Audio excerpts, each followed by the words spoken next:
Vozes Convida. Sou a Renata Paulino, sou a apresentadora da nossa roda de conversa desta noite. O Vozes Convida é aquela roda que a gente tem com a mulherada ao nosso redor. A diferença é que aqui nós trazemos especialistas para nos orientar nos assuntos. É também uma troca plural de ideias a respeito do protagonismo feminino. São vários e diferentes temas referentes à mulher e seus diversos campos da vida. O que nos moveu a criar o Vozes Convida foi um dos propósitos do Comitê Vozes, que é proporcionar a troca de experiências e vivências entre mulheres, baseadas na empatia, leveza e inspiração. O Comitê Vozes é um dos 22 comitês do Grupo Mulheres do Brasil. Esse grupo maravilhoso, formado por mais de 80 mil mulheres em mais de 150 núcleos no Brasil e no exterior. Toda essa força feminina se une com o objetivo de contribuir ativamente na transformação do nosso país. Se você ainda não faz parte, venha, as informações estarão aqui no chat. Hoje, no Vozes Convida, trazemos o tema Professor, a inspiração para a transformação que queremos. E para a nossa roda de conversa, temos a satisfação de ter com o Comitê Vozes, o Comitê Educação. Representando Vozes, nós temos aqui a Fabiana Takaki Andrade, ela é psicóloga, secretária de Escola Municipal há 20 anos. E as nossas convidadas especialistas é a Eliane Leite Alcântara Maltese, pedagoga, matemática, diretora de escola técnica e integrante do Comitê de Educação e Igualdade Racial. E, juntamente com ela, a Rita de Cássia Garcia Dias, que é professora de Educação Física, com especialização em docência do ensino básico, metodologias ativas, educadora Google Nível 1 e líder do Comitê de Educação do Núcleo do Rio de Janeiro. Obrigada pela presença de vocês aqui. E também quero dizer que vocês, nossas participantes, também vocês que estão nos assistindo também serão nossas participantes, como a Jo falou. Então, caso tenham aí alguma pergunta para fazer, é só colocar no chat, tá bom? Bom, hoje o Vozes Convida, então, com o tema Professora, inspiração para a transformação que queremos, com o propósito de trazer para o debate questionamentos e reflexões importantes sobre a valorização do professor. Assim, eu começo parabenizando a nossa especialista, Eliane Leite, que é vencedora na categoria Educadora do Ano, prêmio Mulheres que Transformam da XP, pelo seu trabalho em prol da defesa da igualdade racial e de gênero, pela dedicação e ação em prol da educação brasileira. Para você, Eliane, que problemas enfrenta hoje um professor?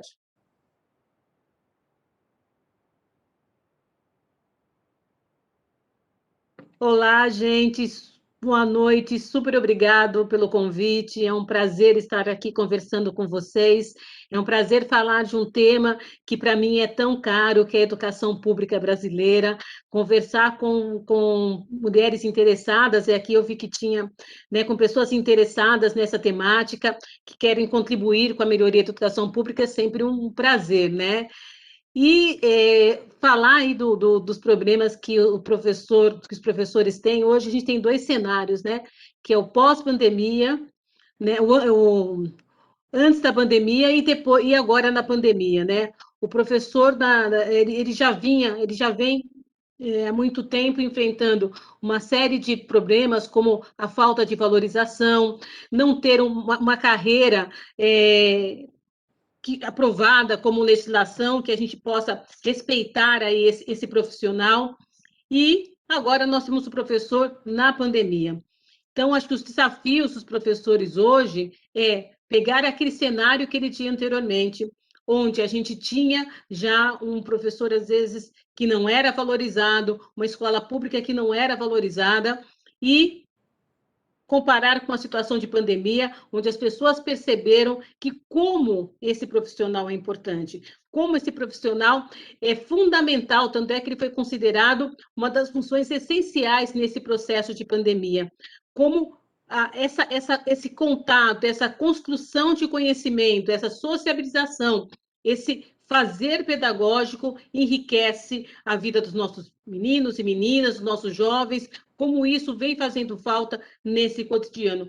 Então, os desafios dos professores, né, nesse momento, ele é grande, né? Porque a gente tem um cenário de um país que já tem um problema com conexão, o professor está dentro de uma plataforma online, e a gente sabe muito bem que ser professor é construir também com o aluno uma relação que se dá no cotidiano, uma relação que se constrói no olhar, no gesto, no falar, na condução desse processo. E esse professor hoje está fazendo todo esse processo de maneira online. Então, professor que já era desafiado todos os dias por um salário que ainda não é adequado, com uma falta de uma formação adequada do professor, hoje ele foi exigido dele, e ele conseguiu mostrar que ele é capaz, foi exigido que ele desse um pouco mais, né? Que ele conseguisse, através dessa tela, fazer com que esses alunos, né, que estão do outro lado da tela, não perdessem esperança. A gente sabe muito bem que a gente tem, a previsão aí é que a gente tem em torno de quase 40% dos jovens que vão sair da escola e não vão voltar, mas o professor está lá, na linha de frente, falando para esse aluno não desistir, incentivando o conhecimento, fazendo com que o aluno entenda que conhecimento é a única coisa que ninguém nos tira, que conhecimento ele é transformador. Então, os desafios desse professor é esse: uma falta de formação, né? Uma falta de investimento por parte do Estado, de políticas públicas para esse professor, um salário que não é atrativo e, ao mesmo tempo, hoje se tornar um profissional que é fundamental para os nossos adolescentes, para as nossas crianças que estão passando problemas seríssimos porque estão distantes da escola, estão longe desse contato. Então, nós temos aí, né, esse é o profissional que a gente tem, é isso que a gente tem de cenário da educação hoje. Então, a gente precisa olhar esse profissional e entender que o professor, ele não é a tia, ele não é a mãe, ele está lá para contribuir ali na formação desse jovem, na construção de forma coletiva, de forma de forma com equipe docente, com equipe da escola, construir essa juventude, para que essa juventude seja uma juventude que consiga exercer a sua cidadania, para que ele possa, para essa juventude poder realmente participar de forma ativa dessa sociedade. Então, o papel do professor, os desafios dos professores hoje é esse, né? Como que esse professor, né, mesmo remotamente, vai ser 2 anos de forma remota, vai ser esse profissional capaz de fazer essa transformação. Então, é um desafio muito grande para quem está na docência, para quem está dentro da escola, é continuar não perdendo a esperança. Acho que eu sempre acho que esse ano, e eu acho que o ano passado, o grande tema do professor, o grande norte do professor foi esperança. Não podemos perder a esperança e não podemos deixar de acreditar que é através da educação que a gente vai fazer a transformação e através da educação que a gente vai construir um Brasil possível para todos nós. Né? Não sei se eu estourei meu tempo, se meus 6 minutos ainda tem meu tempo.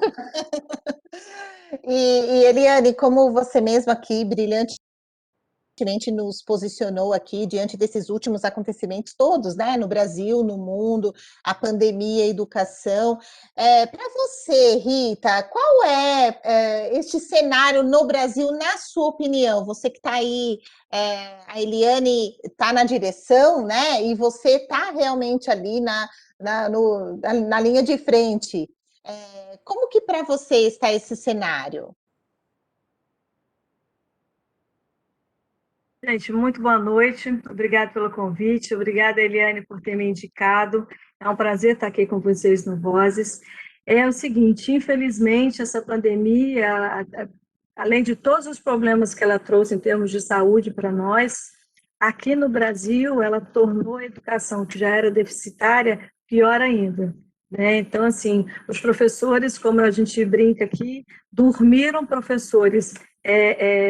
De sala de aula e acordaram professores online, né? Então, eles não tiveram nem tempo de entender o que estava acontecendo, né? Eles foram, pelo menos aqui no Rio de Janeiro, né, que eu sou do Núcleo Rio de Janeiro, Comitê de Educação, aqui literalmente aconteceu isso. Nós terminamos na sexta-feira, na segunda tudo foi fechado e na terça, quarta já se começou a falar sobre aula online.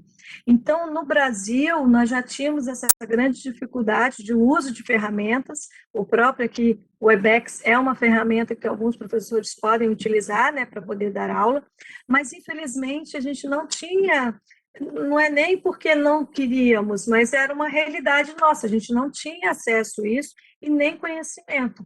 Então, o que aconteceu? Como a nossa querida Luísa fala, nós tivemos que aprender a trocar a roda com o carro andando, né? Então, os professores tiveram que aprender várias ferramentas digitais e, ao mesmo tempo, tendo que dar aula, tendo que falar com os alunos. Nós temos aqui uma sala virtual que a diferença é que aqui são todos quadradinhos, então, você imagina, como a Eliane falou, nós tínhamos aquele contato com o aluno diariamente, chegando, abraçando, tinha aluno que recebia a gente assim, com um abraço, beijo, perguntava da família, porque viu, por exemplo, alunos que viram algum professor, uma professora grata, alguma coisa assim.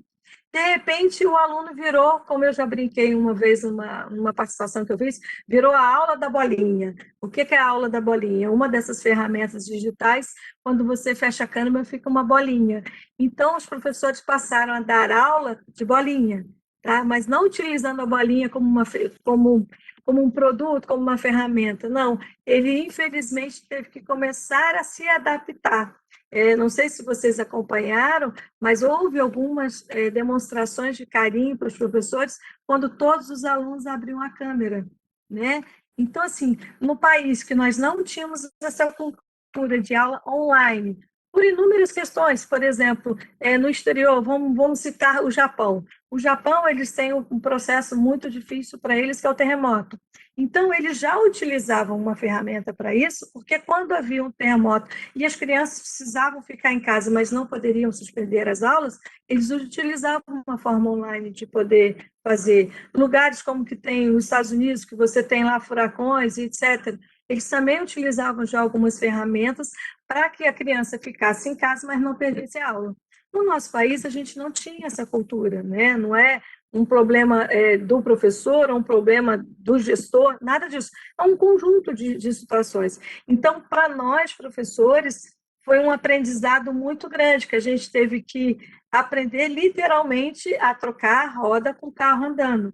Então, foram surgindo ferramentas, quem já sabia ficava ajudando o colega, eu mesmo ajudei vários colegas nessa formação, de dar dica, porque eu já tinha habilidade para tal. Teve colega que não conseguiu dominar e ficou desesperado, porque como é que ele ia fazer se agora ele só poderia dar aula online? Então, assim, dificultou muito o ensino-aprendizagem, nesse sentido, a pandemia, pela falta de organização, de não ter o uso constante dessas ferramentas, né? Ela já trouxe inúmeros problemas para nós e mais esse. Então, uma educação que nós já tínhamos, que era muito deficitária, por inúmeras questões, porque, infelizmente, aqui no Rio de Janeiro, eu posso citar, quando há tiroteios nas comunidades, as aulas são suspensas. Então, o aluno pode estar dentro da escola, mas ele não pode assistir a aula, porque eles têm que ficar dentro de um local por conta do tiroteio que está tendo lá fora na comunidade. Eu não sei se nos lugares que vocês moram tem esse problema. Quer dizer, era mais um dia, né? Há qualquer problema nesse sentido que pudesse suspender. Então, nós tivemos que aprender tudo isso. Teve escola ou teve estado que aproveitou e utilizou, por exemplo, uma ferramenta bem antiga, que quem é só antigo aqui mesmo vai lembrar, que era ter as aulas do telecurso pelo rádio, entendeu? Teve estado no Nordeste que utilizou o rádio como uma forma de ferramenta para poder transmitir o conhecimento para os alunos, né? Então, rádio, principalmente o AM, quase todo mundo tem fácil acesso. E nós ainda temos um agravante, existe uma lei, a 3477, não sei se vocês conhecem, a PL 3477, que foi vetada pelo governo, pelo presidente, que ela traria também mais um apoio, distribuindo um aporte financeiro para poder comprar tanto chips de internet quanto aparelhos, como celulares, tablets, etc. Então, foi se juntando tudo, tentando buscar em todas as formas. A gente até fez, nós do Comitê de Educação, a Eliane está aqui, nós fizemos uma campanha, não sei se vocês se recordam, era hashtag Conectividade Já, foi vinculado demais no Grupo Mulheres do Brasil. Então, para quê? Para que eu pudesse ter esse acesso. Então, assim, realmente, essa pandemia, vezes a educação, tornou a educação muito mais difícil. Como a Eliane citou, a evasão principalmente, porque tem família que tem um único celular, que a mãe tinha que sair para trabalhar, ou o pai, ou quem quer que seja, e a criança ou adolescente só ia poder ter acesso ao conteúdo à noite. Um pequeno celular e tem que fazer tudo durante a noite. Você imagina. Então, infelizmente, a gente tem que agora correr atrás do que nós perdemos, a capacidade para isso, a gente vê todos os governos, né, buscando essas soluções, para que o déficit não seja tão grande, né, agora, como já era atrasado, mas agora a gente consiga equilibrar e que todo mundo tenha uma boa educação dentro dessa questão de utilizar as ferramentas digitais.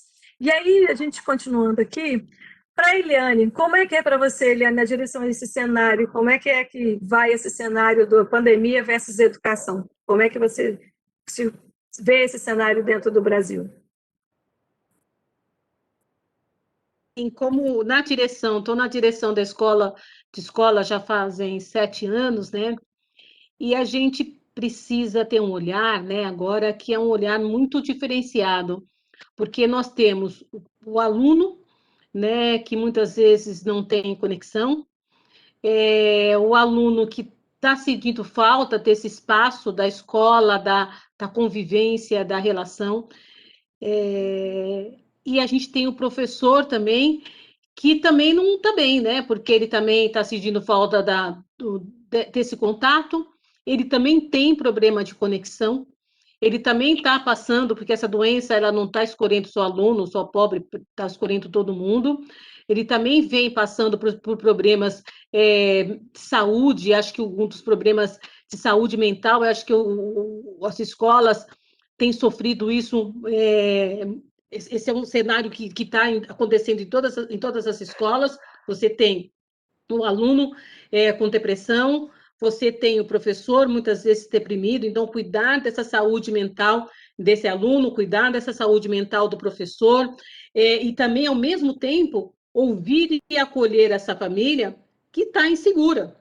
Né? A gente sabe que a família tem a preocupação, vocês vão voltar, meu filho vai prestar vestibular, meu filho vai conseguir ir para uma universidade, como que vai acontecer, a gente vai voltar, isso foi rompido, né? Foi um rompimento de uma forma muito grande, né? A gente saiu realmente na sexta-feira, no dia 19 de março de 2020, ficamos quase 30 dias aí se preparando para quando chegasse lá para o dia 15 de abril, voltássemos para o ensino remoto sem ter um tempo apropriado até para conversar com o aluno, para discutir com o aluno. Então, assim, a gente precisa olhar, por isso hoje eu acho que a gente precisa, tem a questão técnica, tem a questão de conexão, mas também a gente precisa olhar a questão humana. Para mim, hoje, é fundamental a gente olhar esse professor, esse aluno, esses pais como seres humanos, né? Porque imagine, na escola a gente estava, os alunos de terceira série do ensino médio já tinham visto viagem de formatura, já estavam decidindo a roupa da formatura, já estavam pensando, tinha todo um cenário de eu vou concluir o meu ensino médio, o meu terceirão, né? A despedida dos colegas, a despedida da escola, a despedida de um ano de uma vida escolar, gente, que não se repete mais. Essa vida escolar carteira envileirada, essa brincadeira na sala de aula, essa brincadeira com o professor, isso jamais se repete na universidade. A relação que eu tenho na universidade é outra. Então, a gente rompeu sonhos, a gente teve que contornar esse processo de sonhos. Como que a gente rompe sonhos? Como que a gente lida com sonhos ali desse jovem, dessa festa de formatura que não aconteceu, dessa viagem de formatura que não aconteceu? E assim, até tinha-se uma esperança que ela ia acontecer em 2021, mas agora nem em 2021, talvez isso em 2022. Você não poder se despedir do seu colega, do seu professor, que te marcou durante 8 anos, 9 anos da sua vida, que te marcou durante 8 anos, 3 anos no ensino médio, você não poder se despedir das pessoas, foi um momento que causou, essa ruptura causou no professor, no aluno, um problema de conexão muito forte. Então, ele já está perdendo seus familiares. Quantos alunos? Eu tive vários alunos que perderam o pai, perderam avós, perderam tios, e ainda perder mais ainda do que perder a relação com o seu colega, que ele nunca mais vai ver. Aquela namoradinha, aquela menina que ele estava paquerando em março, porque foi logo no começo do ano. Aquela menininha que ele estava paquerando no começo do ano, ele não viu nunca mais. Nunca mais. Então, porque a escola, quando a gente fala em escola, a gente fala em educação, a gente fala sim em construção de saberes, a gente fala que essa construção de saber também se dá no encontro com o outro. Né? Paulo Freire fala muito isso, a construção dos saberes, a construção do cidadão se dá no encontro. E a gente não tem um encontro.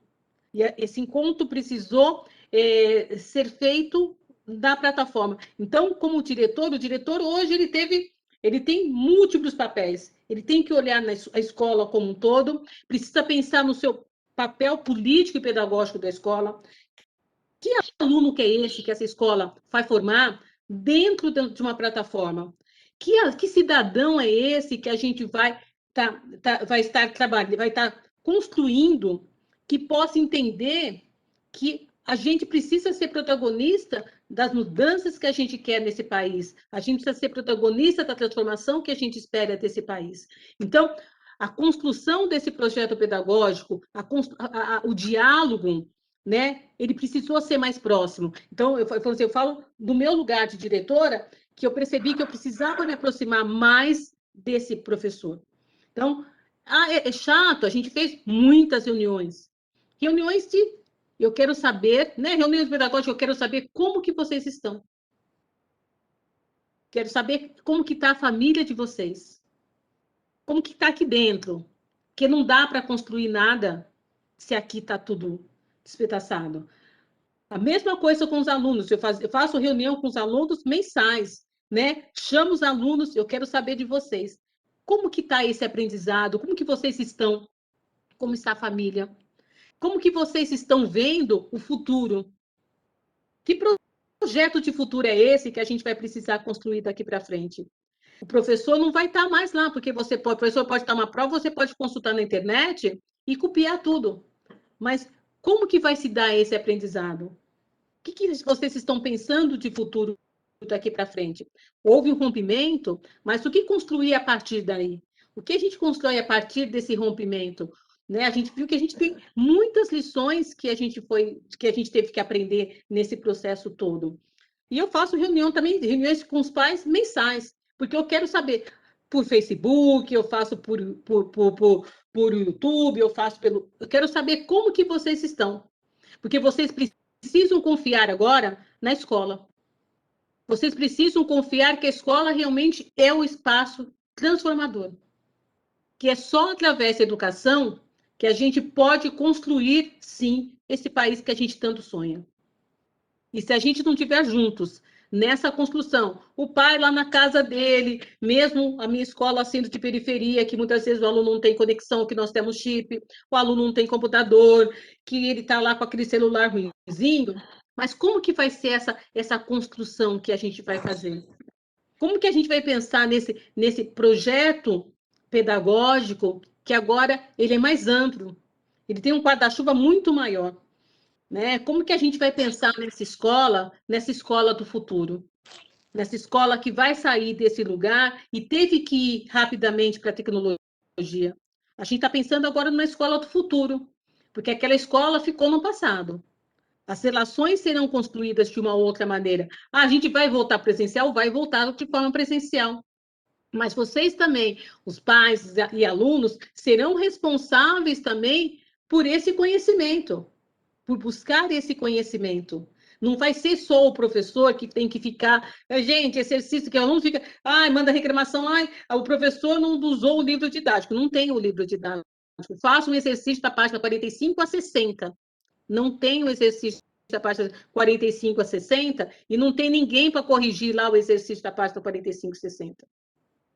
Né? Como que a gente vai fazer essa construção de conhecimento de uma outra forma? A tecnologia vai ter que nos ajudar para que essa construção de conhecimento seja realmente verdadeira. Né? Quais são os projetos que eu sempre falo para meus alunos que vocês precisarão desenvolver como alunos e agora na escola, pensando no seu entorno, pensando na sua comunidade? Porque agora a relação é diferente. Você precisa olhar e olhar além desses 50, 10 centímetros do seu umbigo. Que as pessoas estão sem emprego, que as pessoas estão passando fome. Quais campanhas que a gente pode construir aqui na escola pensando nisso? Então, a escola também precisou mudar o seu papel e entender que ela faz parte de um coletivo. E se ela não tinha percebido que ela fazia parte de um coletivo, né, que estamos todos, né, juntos nessa construção, né, todos juntos nessa jornada de saberes, a gente não vai avançar, porque a gente está tendo relação ali com a cozinha a gente tem aula na cozinha do aluno. O aluno está lá na cozinha tendo aula. Ele não está no quarto, ele não é classe média, ele está na cozinha. A mãe dele está lá cozinhando. A gente está ouvindo a mãe falando: você não arrumou a sua cama. A gente está ouvindo hoje o pai batendo na mãe. Então, não dá mais para a escola ignorar todo esse processo. Então, é esse papel do diretor que mudou. O diretor hoje, ele tem que ter esse olhar da escola e da comunidade e qual é o papel, né? Qual é o projeto político pedagógico que a gente vai desenhar que dê conta, né, de transformar esses alunos em cidadãos que possam interferir, pelo menos, naquele meio, naquela comunidade que eles vivem. Então, acho que esse é um dos papéis fundamentais que a gente tem nesse momento de pandemia, e eu, como diretora, tento, né, venho buscando trazer essa discussão e esse debate para dentro da escola, fazendo que o aluno se mexa, né? Eu sempre hoje até fiz uma provocação, né, para os alunos. A gente precisa sair dessa zona de conforto e ou você vai ser o problema ou você vai ser a solução. E eu falo a mesma coisa para os professores: ou nós seremos o problema ou nós seremos a solução. Temos problemas, sim, porque precisamos de um plano de carreira, precisamos de um salário mais digno, precisamos de conexão. Mas o que nós temos agora são esses jovens que estão na nossa mão e que não podem perder a esperança. É isso. E Eliane, tudo isso que, nossa, brilhantemente você explanou aqui para a gente, traz até muito, realçou muito aqui para mim, o papel empático que o corpo todo escolar precisa ter, né? Porque diante de todos os fatos que tanto você como a Rita mencionou aqui, a gente consegue entender um pouco, né? O quanto desafiador ser professor no Brasil, por todos esses e muitos outros aí que porventura você nem conseguiu explanar todos, de tantas são as dificuldades, né, que são encontradas. E principalmente porque a gente precisa entender outros cenários, que foi tudo que você explanou aqui para a gente, fora da sala de aula, né? Como, por exemplo, a participação familiar também no desenvolvimento desse aluno que é tão importante. E aí eu venho para a Fabiana, né? A Fabiana que é assim atuante na secretaria, que é um outro braço aí do corpo escolar, que deve se deparar aí com muitas situações onde é preciso ter contato com esses pais, para um acompanhamento, enfim.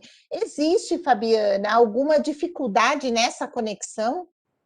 Muita. A gente, na secretaria, primeiro que assim, o mundo escolar, como a Eliane falou, tem coisas que só acontecem na escola. Um recreio, aquele ambiente de recreio, aquele ambiente de merenda, né? O contato com o merendeiro, o contato com o inspetor de alunos, são contatos, relações que são próprias da escola.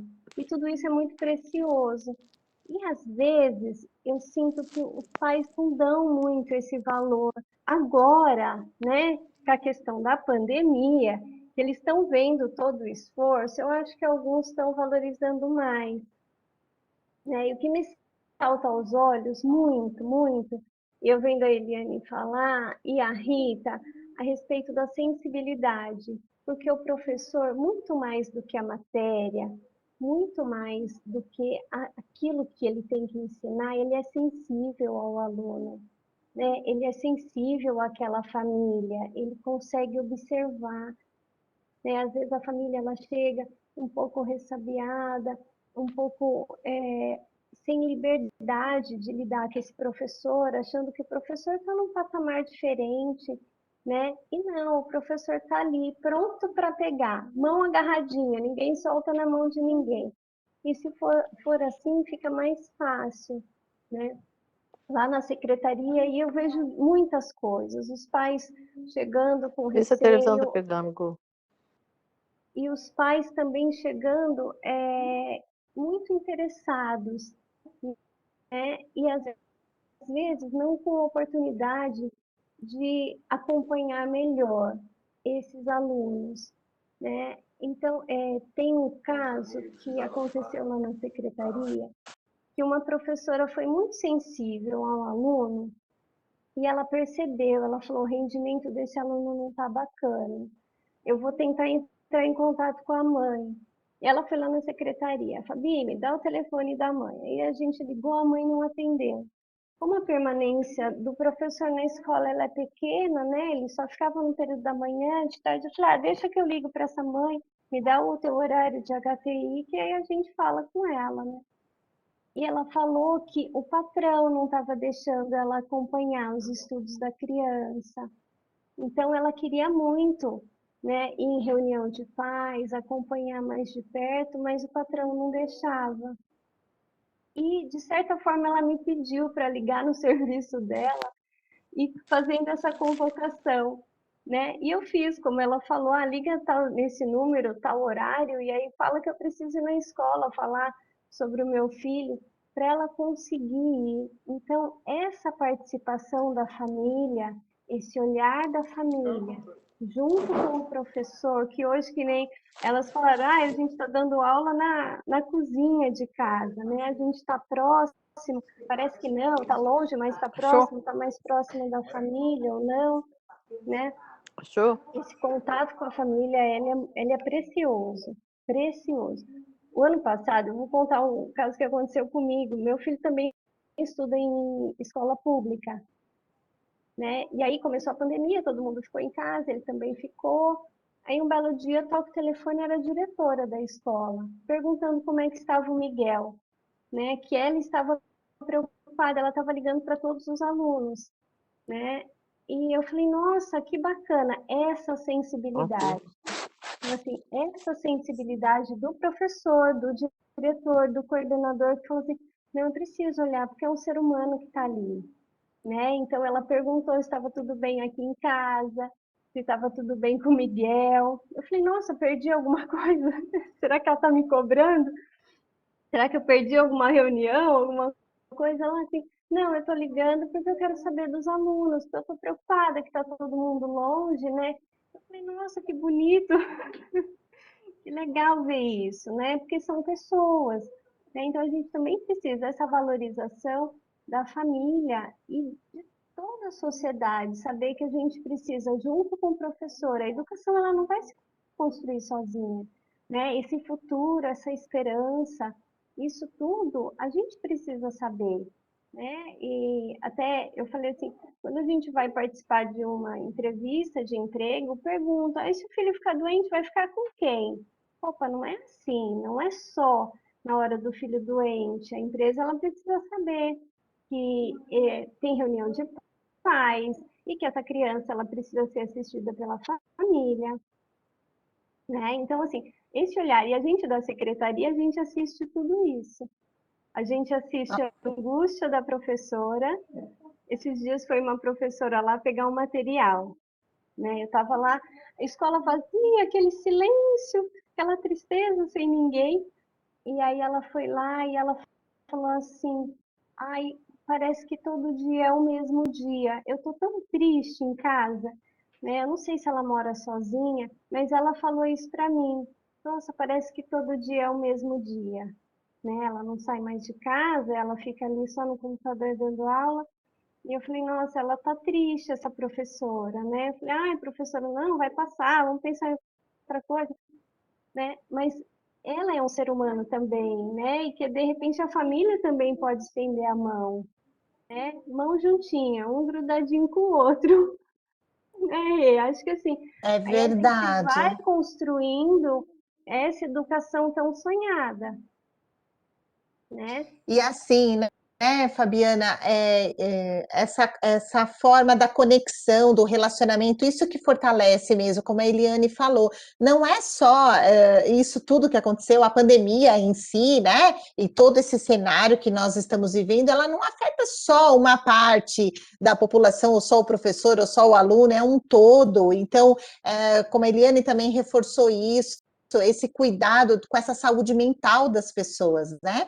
Como foi o que você mencionou dessa professora. Então, imagina o quanto também essas dificuldades todas que nós temos com relação à educação, o quanto também não está frustrando os sonhos aí, como a Eliane então falou aí do caso do pessoal aí do terceiro ano do ensino médio, né? Quantas coisas foram aí pensadas, né, instigadas, sonhadas, que infelizmente isso não pôde acontecer. Mas até trazendo isso para um cenário, lógico, de tantos desafios, de tudo que o professor passa, eu acredito que quem está aí na linha de frente, né, pode nos passar isso com muito mais propriedade, mas existem também, eu acredito, né, muitas recompensas também. E aí eu pergunto para a Rita, né, em todo esse seu trabalho, em todo esse tempo que você tem aí voltado na sua vida profissional em favor da educação, para você,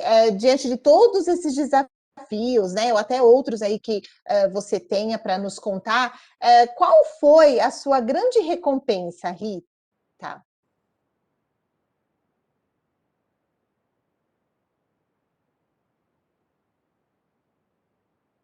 Acho que Ela travou para mim.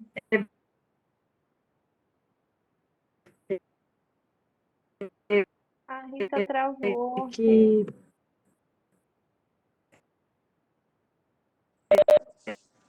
Rita? A Rita está travada, Rê. Ela está ruim. Travando, né? A conexão dela está baixa, então ela está com dificuldade. Enquanto isso, acho que a gente pode fazer as perguntas aqui do pessoal. Certo. Nós temos a seguinte pergunta. Eliane, gostaria de saber quantos anos vocês acham que regredimos na educação e em políticas isso, né? educacionais. Só para complementar. Ai, a Rita voltou. Em políticas educacionais com a pandemia. Oi, a Rita, deixa eu só responder depois da Rita. Rita, acho que olha, voltou.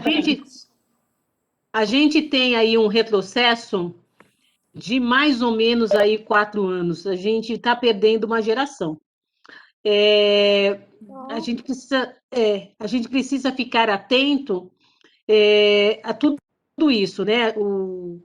A sociedade como um todo e o governo precisa olhar que nós temos crianças que estão fora da escola desde o ano passado sem nenhum acesso, que não aprenderam, as crianças que estão aí na faixa de 7, 8 anos, de 7 anos na fase de alfabetização, a gente tem muitas crianças que não aprenderam a ler nem escrever.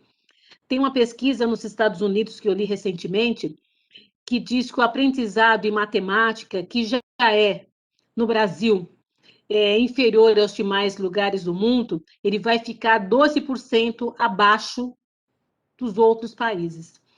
E isso vai causar mais para frente, em língua portuguesa, esse retrocesso vai ser um pouco menor, porque a gente está na internet, então há uma leitura ali feita, né, mais ou menos, mas em matemática não. O que vai acontecer e não é a longo prazo, acho que é a curto e médio prazo. A gente vai ter uma geração que não vai conseguir emprego. A gente vai aumentar o caso do analfabetismo no Brasil. E de uma forma muito grande, porque toda essa deficiência que a gente tem na escola, imagino que já tinha em alguns lugares que são, a situação está mais grave, imagine como isso vai ficar. Esse aluno com pouquíssimo conhecimento em matemática, pouquíssimo conhecimento em língua portuguesa, que a gente já tinha um cenário no PISA, que é o PISA, que é a prova internacional, que já era ruim, ele não consegue emprego, ele não vai conseguir emprego, isso vai aumentar a desigualdade, porque hoje em dia, com esse avanço da tecnologia, está exigindo outros conhecimentos para esses jovens, né? Então, que a gente está precisando de desenvolvedores, estão precisando de gente programadores, e esse jovem não vai ter condições de ir para o mercado de trabalho, de aprender esse conhecimento. Então, a gente tem uma lição aí de casa, o governo tem uma lição de casa, de tentar fazer com que esse jovem volte para a escola, quando acabar a pandemia, e também fazer um programa de equalização dessa deficiência que esse aluno teve. A gente não pode deixar essa deficiência crescer, porque toda a sociedade vai perder. Porque se eu não vou ter mão de obra daqui para frente, se eu não vou ter mão de obra qualificada, imagine o cenário que a gente vai ter daqui para frente. Então, precisamos pensar em políticas de governo que pense nessa situação que a gente está vivendo. E como que a gente vai, pós-pandemia, garantir que esse jovem tenha esse conhecimento, né, e que ele continue a estudar, e como a gente vai fazer para trazer esse jovem para a escola? Porque a gente já tem pesquisas aí que tem jovens que já o ano passado, em novembro do ano passado, quem divulgou essa pesquisa foi o Todos pela Educação. Até ontem a Priscila Cruz deu uma entrevista. Ela colocou, já no ano passado, 20% dos jovens já falavam que eles não voltariam para a escola. Não voltariam. Que esse ano, esse cenário vai ser muito pior. Porque são poucas as escolas, né? Quando a gente fala a Fabiana, eu também faço esse trabalho de quase busca desse aluno, né? Não está vindo porque o seu filho não tá assistindo aula, a gente está percebendo que ele está com muita falta, problema de conexão, problema de equipamento, o que a escola pode fazer, a gente vai fazer uma campanha para doar um celular, para doar um computador, a gente acabou ganhando, graças a Deus, os computadores, a gente vai oferecer o chip, para que a gente não tenha essa perda desse aluno. E para os lugares que isso nem aconteceu? Tem escolas que não teve nada, né? Não é, né? O professor, essa pessoa que incentive esse aluno, né? Se o professor não está lá, vocês fizeram inscrição para o Enem? Vocês vão fazer o vestibular? Olha, vai ter um concurso de melhor redação. Vamos escrever a nossa escola? E esse personagem, esse papel do professor, ele deixou de existir. Então, a gente tem aí que pensar, né? E já com planejamento agora, né? Construir um planejamento para uma retomada. Não é, retoma agora é momento de retomar, não é momento de retomar, mas como que eu vou lidar com esse jovem que nem está saindo, né? Que está fora da escola e com uma deficiência nesses componentes que são tão importantes para o futuro desse jovem. A gente fala tanto de desigualdade social, fala tanto de desigualdade racial, e esse cenário vai trazer muito mais desigualdades. Acho que a Rita pode falar agora a pergunta.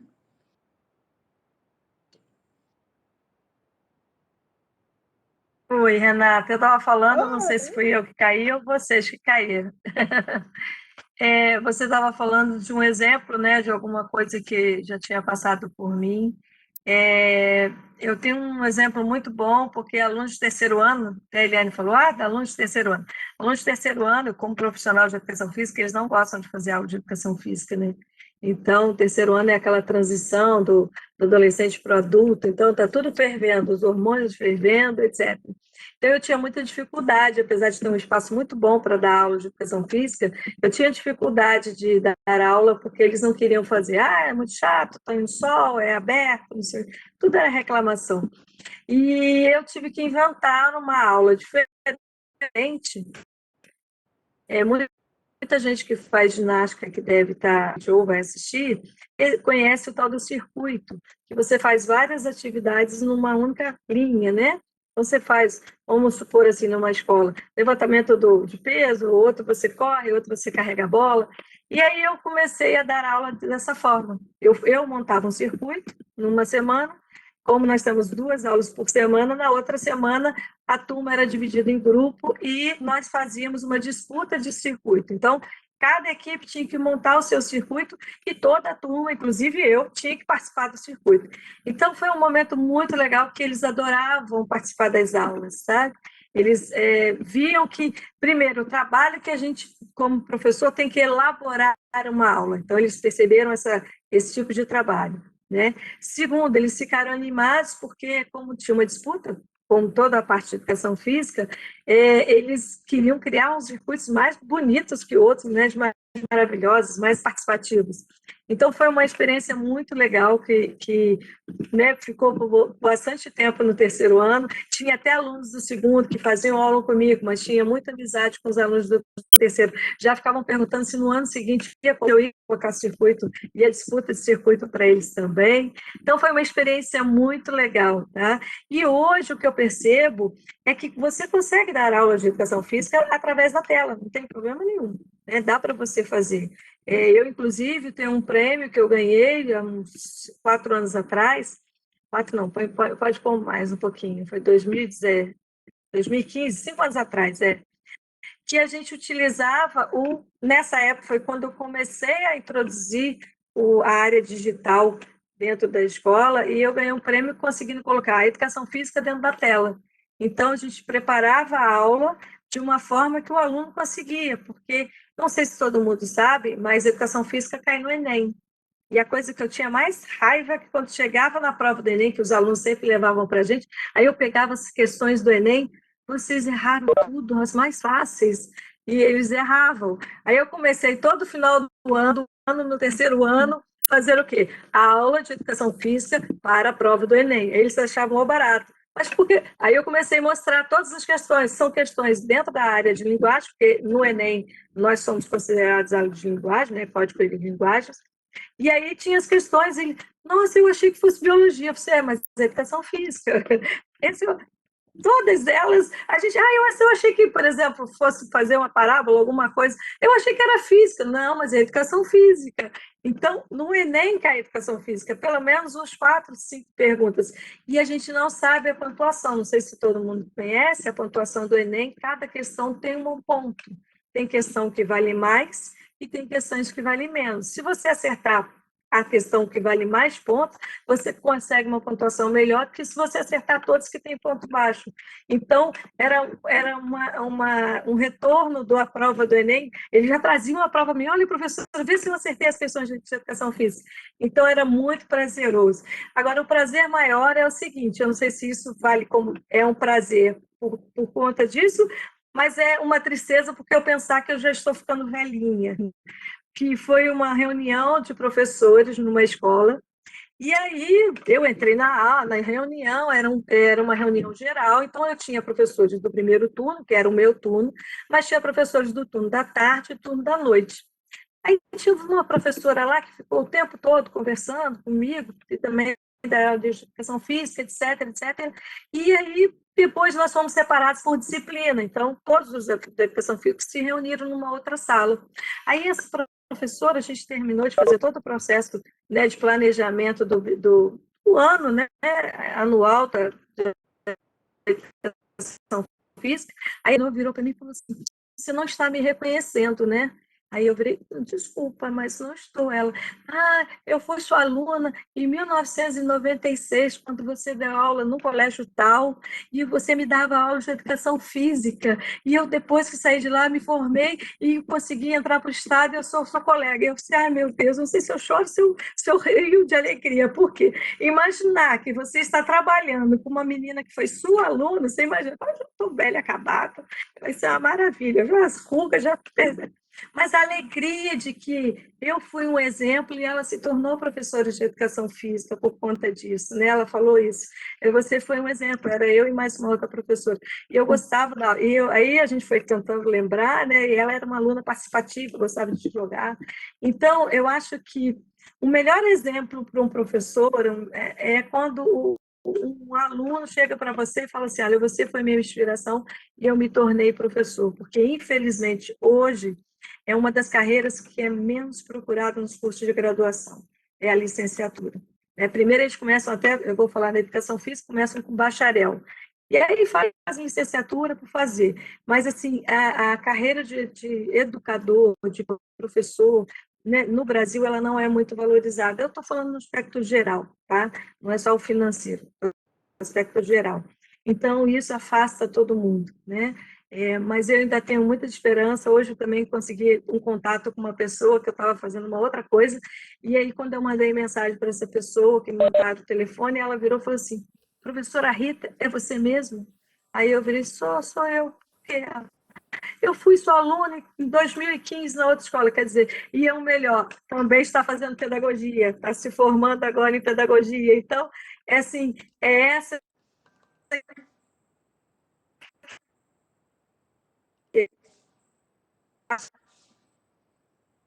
Cortou.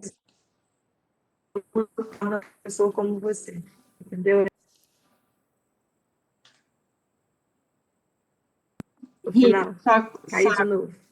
Sua conexão está oscilando de novo. Oi. Meninas, deve estar caindo de novo. Meninas, nós temos perguntas, mas nós vamos ter que ser bem breve, porque o assunto ele motiva a gente trocar ideias, conversar, criar, né, todo um plano para salvar essa educação, mas infelizmente o nosso tempo é muito escasso. Então eu tenho aqui umas perguntas que como nós, comunidade, como podemos contribuir para o melhoramento da educação em tempos de pandemia ou normalmente? Eu vou só pedir para vocês serem breves, que a gente tem pouquíssimo tempo. Se é que dá para ser breve. Tá, eu vou ser breve, rapidinho. Primeiro, conheça a escola do seu bairro. Todo bairro tem uma escola pública. E quando eu falo conhecer, não é lá oferecer projeto ou falar alguma coisa, é conhecer, né? E perguntar naquela escola se você pode ser útil naquela escola, né? E a escola sempre vai falar aquilo que você pode ser útil. Nesse momento de pandemia, né? Pense em campanhas que você pode fazer de celulares, doação de celulares, doação de computadores para esses alunos de escola pública que estão sem conexão. Crie clube de leituras que você pode doar, que você pode compartilhar com a escola, que seja online, mas pense muito na conexão, né? Pense como que a minha comunidade pode fazer naquela escola ali que percebe que o diretor falou que tem tantos alunos que estão desistindo porque não tem computador. Visite a sua comunidade, visite os alunos daquela região, pergunte se precisa de alguma coisa, se você não tem um livro que você usou no cursinho, no vestibular, que seu filho não usou, que você não pode doar para aquela comunidade. Então, vai lá, faça essa pesquisa, que todo mundo precisa, e agora está nesse momento do ajudar e acolher. Só para complementar o que a Eliane falou, que era tudo isso, e só mais uma coisa, se você foi um aluno de escola pública, estudou a vida toda em uma escola pública, realmente ajude a sua escola, é a melhor forma. Então, quando você retorna dando alguma contribuição para essa escola, você está ajudando não só a sua escola, mas todos os alunos que vieram depois de você. Então, não é mesmo que você estudou, eu só escolhi escola privada, ajude também a sua escola privada, tem muita escola privada que podem colocar alunos que infelizmente não conseguem vagas também dentro de bolsas. Tá? Então, ajudar a escola é nesse aspecto que a Eliane falou, no aspecto geral, conhecê-la, ajudar, fazer campanha, viu alguma coisa na internet, divulgar, e o principal, tornar a educação como um tema de conversa, como roda de conversa, como nós estamos fazendo aqui. A partir do momento que a gente falar sobre a educação no aspecto positivo e negativo, mas só se fala mais no negativo, se fala nos pontos positivos, tem aquele projeto que é legal, tem aquela professora que é legal, eu lembrei da minha professora, fale do aspecto positivo da educação, é assim que a gente vai mudar. Só para eu dar um pitaco, né? Se você conhece alguém, se você tem alguém que te ajuda na sua casa, que tem um filho em idade escolar, pergunta para essa pessoa se ela conhece a professora, se ela conhece a escola, incentiva, pergunta, teve reunião de pais? O meu, né? Puxa um assunto nessa área, que eu acho que é importante a sociedade toda entender que a educação não é só para aquela criança, não é só assunto do professor, é assunto meu também. Mas eu não tenho filho. Mas o filho do vizinho vai ser o médico que vai me atender quando eu for velhinha, né? Então, assim, a gente pensar como um todo, né? Esse é o meu pitaco. Ai, olha, infelizmente, nós vamos caminhando para o final do Vozes com Vida, com este assunto, né, que é tão presente na vida de cada uma de nós. E eu gostaria de pedir para a Eliane, ela até já falou um pouquinho do que nós, como cidadãos, o que nós podemos fazer, Eliane, em prol da educação? Além dessa atitude prática que você nos falou agora, complementando aí, que a Rita complementou e a Fabiana também, na sua opinião, há alguma coisa que nós podemos fazer na prática, além dessas que você nos falou, nos deu de dicas até agora? Uma questão na prática, a gente precisa voltar para a escola pública. A gente saiu da escola pública. Assim que a classe média teve uma condição melhor, ela abandonou. E a gente precisa voltar para ela, para que ela seja valorizada. Toda vez que a gente deixa de estar naquele espaço, né, principalmente a classe média, as pessoas que têm mais condição, a escola deixa de cumprir o seu papel. A escola pública é a única escola que é para todos. Ela é igual, ela é diversa. Então, se a gente quer falar de diversidade, se a gente quer falar de antirracismo, se a gente quiser falar de uma sociedade igual para todos, isso só vai estar dentro da escola pública. Então, a gente precisa voltar para a escola pública, que nossos filhos, que nossos sobrinhos, né, netos, voltem para a escola pública, estudem na escola pública, para valorizar esse espaço que é de público e é de todos. Muito obrigada, meninas, pela presença de vocês, por esse papo que foi assim sensacional. Pena que nós tivemos pouco tempo, né, para tanto assunto. Eu quero agradecer também a plateia do Vozes, que está sempre aqui conosco. Acompanhem aí toda a nossa programação do Vozes, que temos sempre aí assuntos muito importantes para a nossa vida. E eu desejo para vocês uma ótima noite.